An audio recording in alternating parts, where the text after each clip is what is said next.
Hey guys, our last lesson in our linear equation unit. That means we're moving right along through this course. After this unit, we'll have a unit on systems of equations where we work with linear equations but in a different format. And we'll close out this algebra course with quadratics. I know you're excited, so let's get started. Three things that we're going to learn today.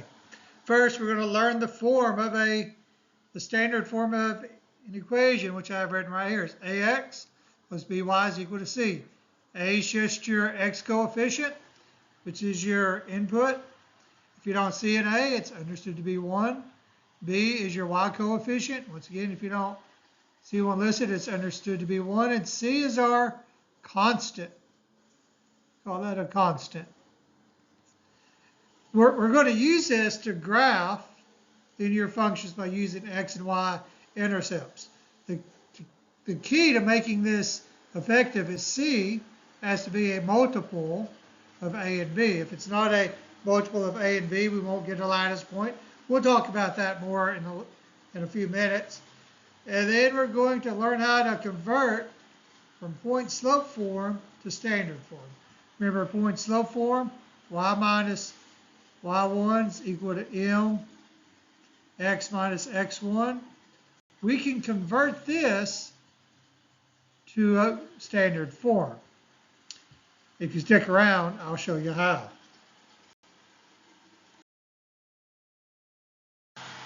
To be successful in this lesson, there's some things that you got to know. You got to know slope-intercept. Slope-intercept from a few lessons ago, which is y is equal to mx plus b. That's your output. Our output of a function is equal to our slope, which is rise over run, times our input, added to our y-intercept. So that should bring it all back. So we're going to use this. You got to know point slope, which is y minus y1 is equal to slope times x minus x1. You'll need to know inverse operations because we're going to solve some equations. You need to know how to clear fraction. So if you have like 3/4, to clear it, you multiply it by 4 because these 4s will cancel and you would have 3.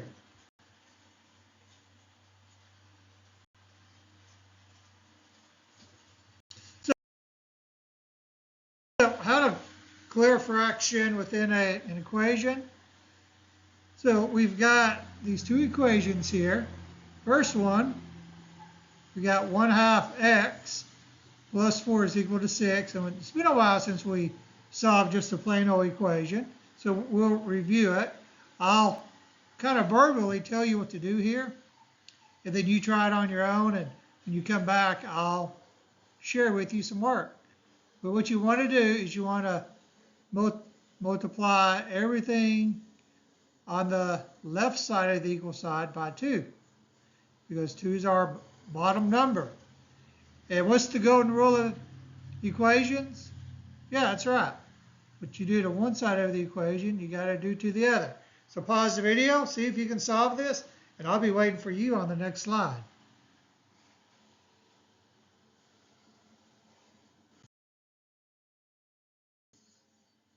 So to solve this equation, we started off with 1/2 x added to 4 is equal to 6. And to read this a little bit more accurately, I would say 1 divided by 2 added to 4 equals 6. Because when you say 1 divided by 2, the inverse operation of division is multiplication. So I just immediately know to multiply everything by 2, and we distribute this 2 out. And once again, the golden rule, what you do to one side, you got to do to the other. Well, 1/2 of 2 is 1. 2 times 4 is 8, so that all checks. 2 times 2 is 6. So now we subtract 8 from both sides. So 8 minus 8 just gives us this x here. 12 minus 8 gives us 4. So that's the first one. So we just cleared the fraction. We'll need that for this lesson. Here's the other example. Here's the second equation that we started with. I'll just talk through it and then I'll let you try it on your own. But remember, we've got this 4 here. So we got to multiply each term by 4.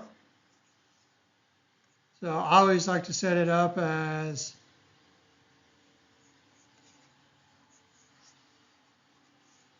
something like this. 4 times negative 3 divided by 4x minus x is equal to 4 times 12. So in the second, when you pause the video, distribute out your 4. And then multiply these two by 4. Solve for x. Spend as much time as you need to do that. And when you come back, I'll show you how to do it step by step.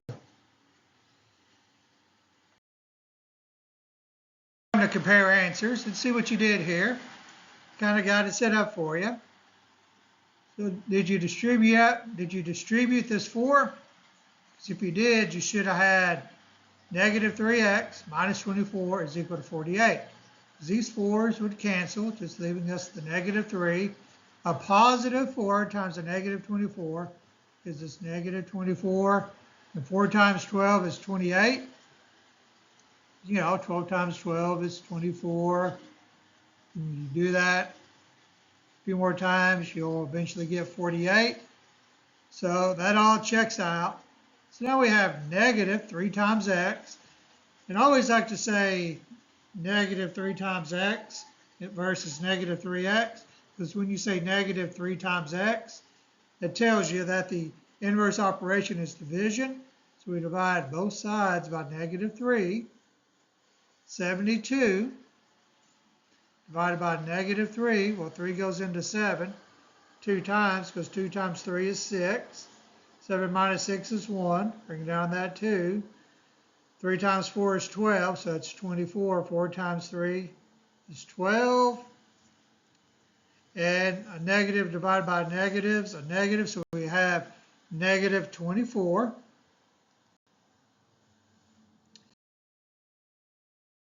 So standard form, and that's just one of these things in math that you got to commit to memory. But it's just this right here. It's ax. So a is your coefficient of x.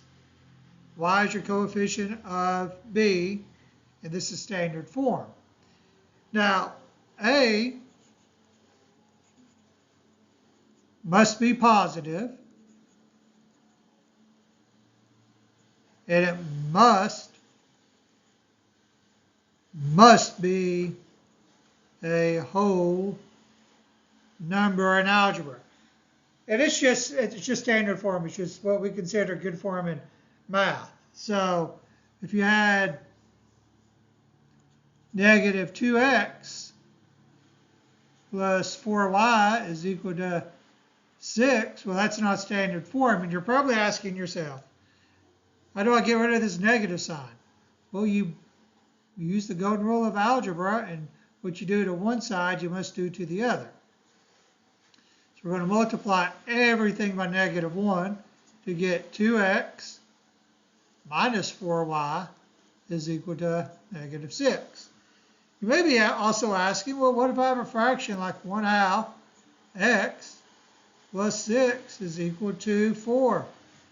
Same thing, we're going to use that golden rule of algebra, and what we do to one side of the equation, we're going to do to the other, because what you do to one side of the equation, if you do it to the other, it's going to be the same value. It's going to be in balance. So we're going to multiply both sides by 2.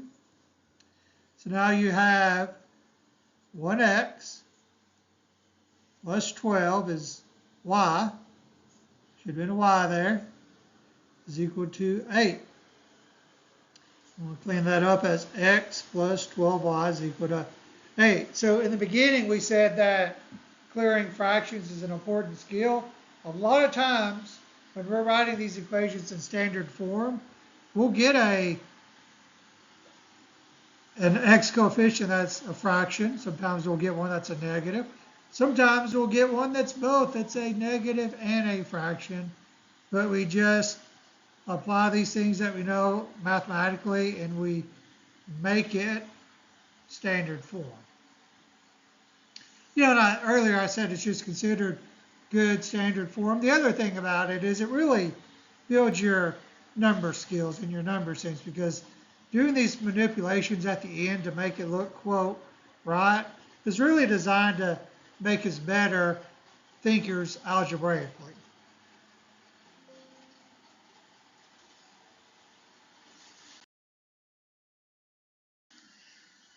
And here's some connections between these three lines, or the three equations. The y-intercept, well, this just emphasizes the y-intercept and slope. So if you remember, y-intercept tells us where to start on the y-axis, then we use our rise over our run to graph. Point slope emphasizes just a point somewhere, so we could have had a point here. And then once again, we use our rise and our run to draw a graph. And then standard form emphasizes the x and y intercepts. So we'll have dots on the y and x axis, and we connect them. So those are the connections there. And that's why we have different forms, because not every problem is going to lend itself to one equation or the other.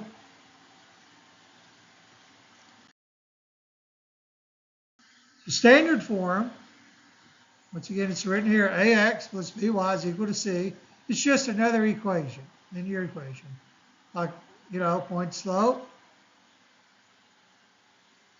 or y-intercept. These are all just equations of straight lines. Makes x and y intercepts for easy graphing. And this works when c is a multiple of a and b. If c is not a multiple of a or b, or a and b, it makes it a little bit more difficult. Not saying that it can't be done, but when it's a multiple, when c is a multiple of a and b, it makes it super easy to find the x and y intercepts, which, in my opinion, is the easiest way to graph. Makes solving systems of equations easy. That's what we're going to do in the next unit. Important skill. That improves your number sense and problem-solving skills. The whole reason we learn, just not math, but the whole reason we learn is to become smarter people. And we use mathematics as a way to teach problem-solving skills. So really, what you learn in an algebra class like this or more advanced classes, what's more important than the actual number crunching, it's developing a systematic method of solving problems, because life can get complex. To put any linear equation in standard form, whether it's this one or this one, you solve for the constant. So here, the constant is b. And actually, the trick is when you have point slope, you go from point slope to slope-intercept, and then you go to standard form. So there's actually a method there. The leading coefficient must be positive. Must be positive. Every standardized test you'll ever take, the right answer is going to have that as a positive number. It's going to be a positive integer or whole number. So sometimes the entire equation, the entire thing, must be multiplied by -1 to make that happen. There are no fractions allowed. We don't like fractions. Or at least in standard form, we don't like fractions. We like fractions in slope, rise over run. But in standard form, we don't like fractions. So sometimes putting an equation in standard form requires clearing the fractions, like we already talked about. If you had like 1/2 x is equal to 6, to clear that fraction, multiply both sides by 2 to get x is equal to 12. And that makes sense because alpha 12 is 6. So we're going to convert this. So now we're getting into to standard form. So now we're getting into the new stuff. So if you start with y equals mx plus b, and you're told, hey, put it in standard form. What we're going to do is we're going to solve for 9. So we're just solving an equation. This might look different than what we did earlier in the course, because earlier in the course we just worked with one variable. But now we have 2 variables. But the rules stay the same. Math rules are constant. They're never changing. So now we're solving for 9. Used to we would say solve for x, solve for y, solve for RST, but there's nothing in the world stopping us from solving for a variable. So let's read this. You got y is equal to positive 2/3 x plus 9. So now our goal is to get what alone?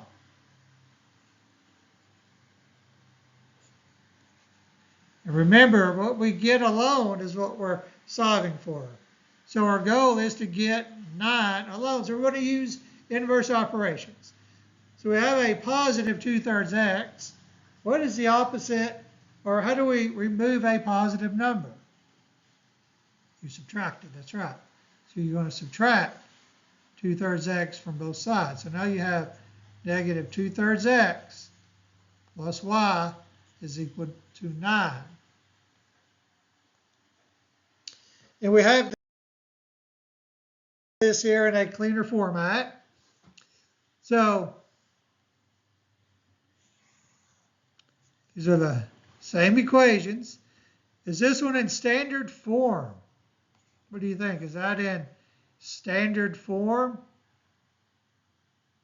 That's right, it's not, because it's not only does it have a negative number, which we don't want in standard form, it has a fraction.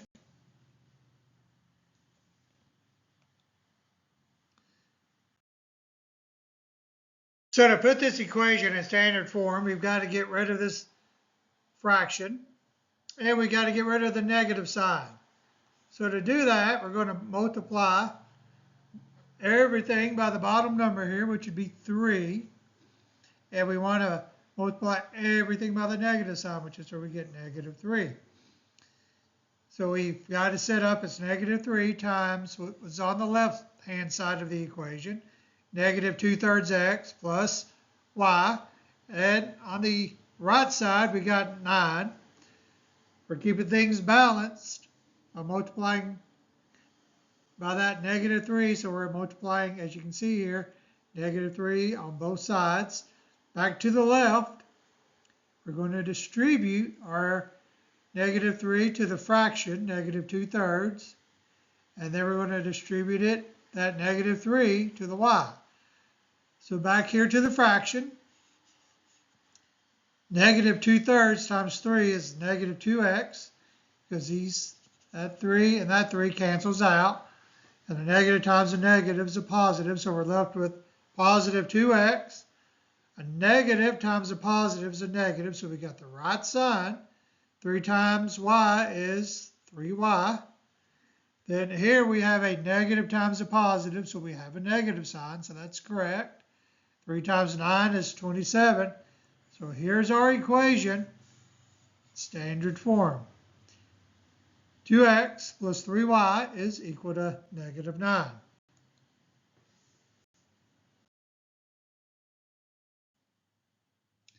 Now we're going to convert point slope to standard form. So to convert point slope to standard form, first you go to point slope to y-intercept, which is y equals mx plus b. We did that last lesson. We're going to do it again here. It's going to work just like what we did before. So here we got y minus 11. We're going to distribute out this 2/3.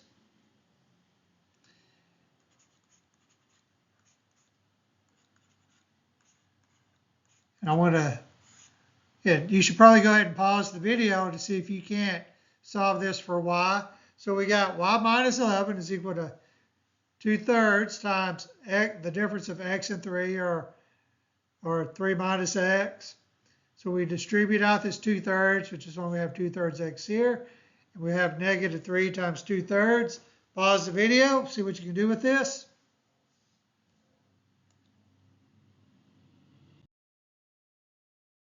Let's see what you did here. So we've got y minus 11.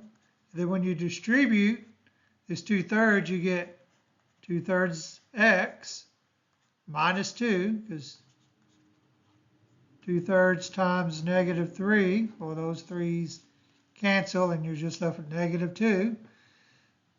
We're trying to solve for y.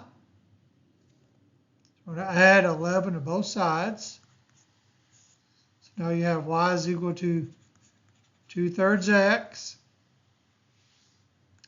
plus 9. Now, so here, at this point, we've got slope-intercept. Our goal is to continue on working so we can get to standard form. So to get to standard form, we want to subtract 2/3 x from both sides. So now you have negative 2/3 x plus y is equal to 9. And we want to convert this to standard form. So remember what we do?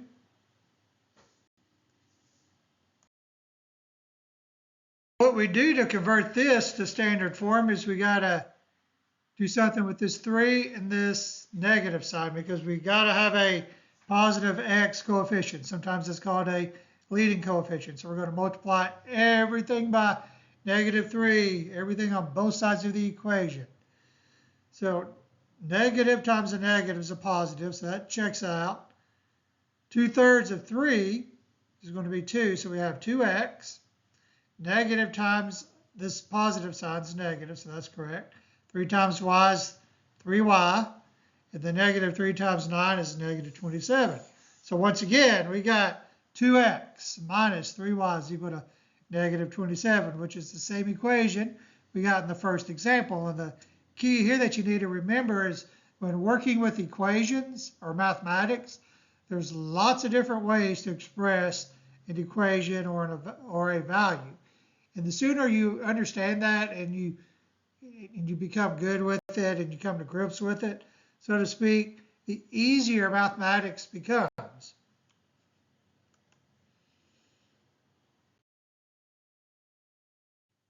So now we're going to do some graphing with standard form. So when you're asked to graph in standard form, it's got to be in this form here, ax plus by is equal to c, because that's standard form. So we're going to substitute 0 for x, and that's going to tell us where to put our dot on the y-axis. Then we're going to substitute 0 for y, and that's going to tell us where to put our dot on the x-axis. Then we'll connect the dots. This might seem kind of fuzzy right now, but once we work an example, you'll see it's quite easy.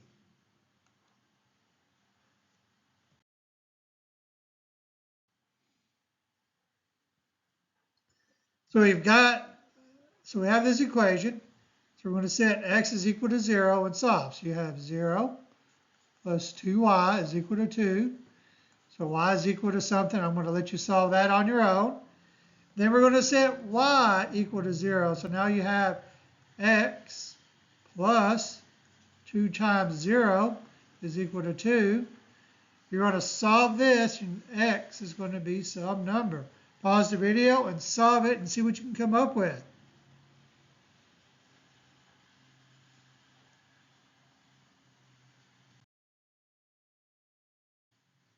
Well, here's what I came up with.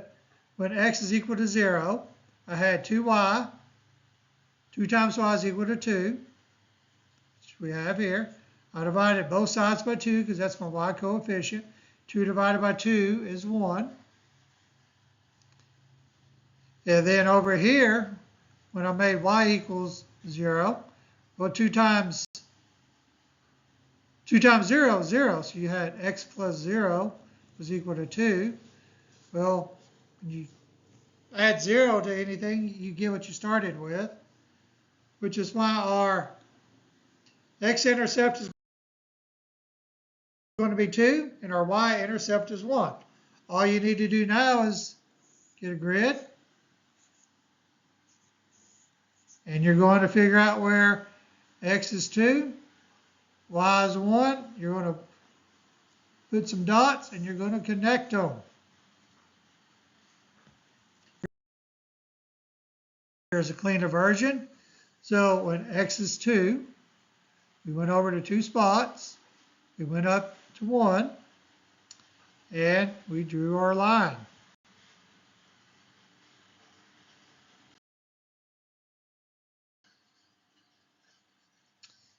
Here's another example.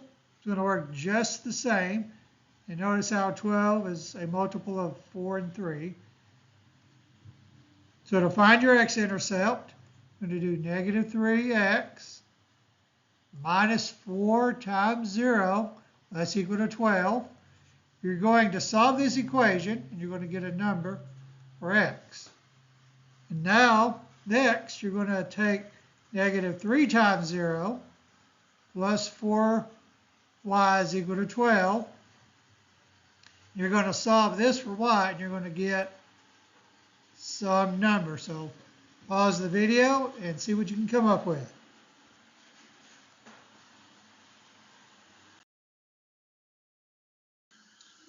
Should have came up with negative 4 and negative 3. This negative 3x is equal to 12. 12 divided by negative 3 is negative 4. And if you did negative 4y is equal to 12. 12 divided by negative 4 is negative 3. So we're going to look at our x-intercept, and we're going to look for negative 4. 1, 2, 3, 4. We go to your y-intercept and do the same thing. Look for negative 3. 1, 2, 3. Connect your dots. And when you do that, you'll have a nice graph like what we have right here. Y is equal, so we got our y-intercept at negative 4, and then we got our x-intercept at negative 3. If you wanted to write an equation of point slope, which this is not part of the assignment, but sometimes it's just good to look at this. So you do y equals your rise over your run. We go down 1, 2, 3, 4, run 3. So rise is 4, 3x minus 4. We draw our stick figure. The person walking up or down? Walking down. And if you wanted, you don't have to, but if you want to pause the video, solve for your constant, add 4 to both sides. And then clear your fraction, you'll see that you get the same number. We're not going to do that, but that's just something you might want to do if you're just a really good student and want to go above and beyond.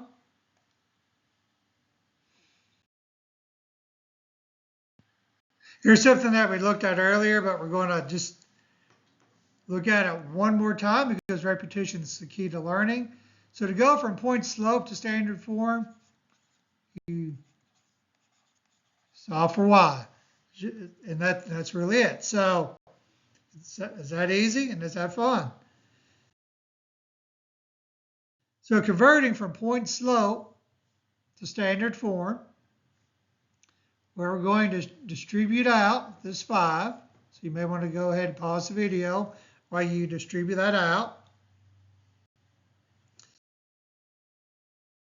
So now you have y plus 9 is equal to 5 times x, or 5x plus 35. So we want to get y by itself. What do we do with this plus 9? We subtract 9 from both sides. So when you do that, we have y is equal to 5x plus 35 minus 9. 35 minus 9 is 26.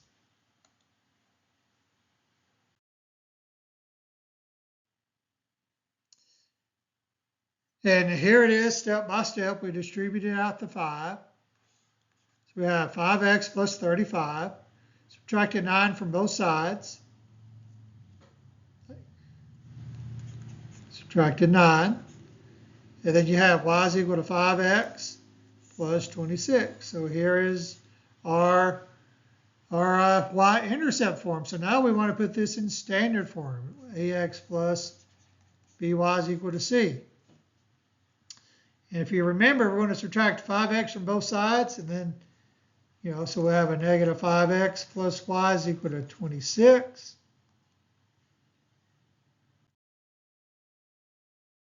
So we're putting this in standard form. As I mentioned, we're subtracting 5x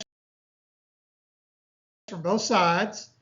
So now we have negative 5x plus y is equal to 26. That negative sign's a problem because we got to have a positive coefficient. And what number did I say we may have to multiply both sides by? Negative 1. So we got to multiply everything by negative 1.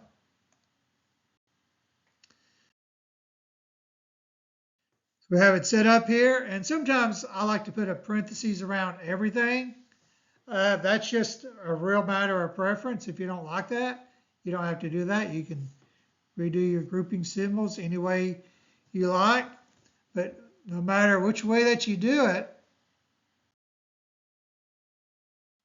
when you distribute out this negative 1, all your signs are going to change. So now, because a negative times a negative is a positive, negative times a positive is a negative, negative times a positive is a negative. So in standard form, we have 5x minus y is equal to minus 26. So once again, 5x minus y is equal to negative 26. So let's recap what we learned. We learned standard form. It's ax plus by is equal to c. To find the x-intercepts, you make y equals 0 and solve for x. So it'd be like ax is equal to c, divide both sides by a, or by is equal to c, divide both sides by b. And then converting from point slope form, you put your equation in y-intercept form, so you just solve it for y. Then you move the x term to the left side, ensure the x coefficient is positive, and if necessary, convert to fractions and multiply both sides by negative 1. This should be enough to get you through your online practice and your mastery problems. As always, if you need help, let me know.